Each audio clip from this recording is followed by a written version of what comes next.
This Sunday scriptures speak to us about being chosen, which is God's work, not ours. How God chose Israel as his own nation and made of them a priestly people. How Jesus chooses each of the 12 by name, with their faults and failings that the Gospels make so clear, with their personalities and their loves, that God chooses them.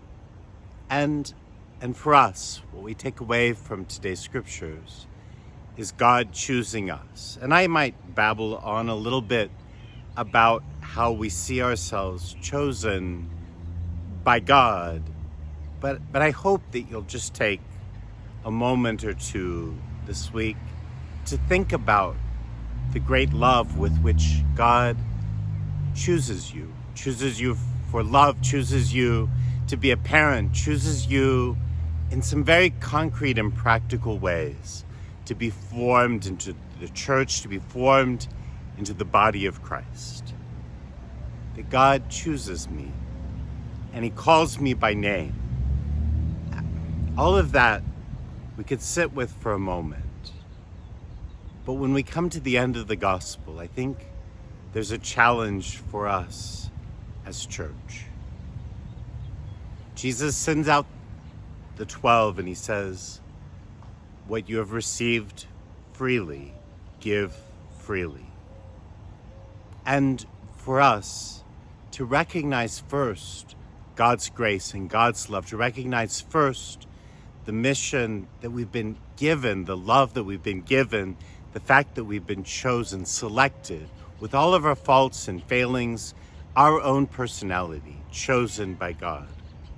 And having seen and recognized that, to be able to give freely from what we have.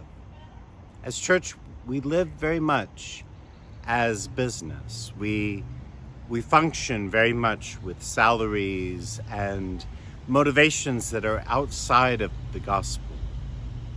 And maybe we could find in today's scriptures a life that's built more around love and that finds our motivations primarily in the love that we've received, that we recognize, and then, most importantly, in the love that we freely give.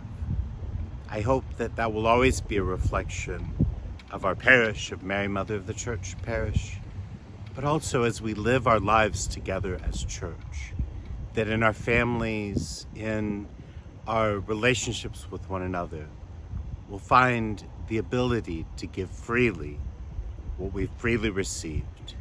And that after spending a moment considering what it means that God has chosen me.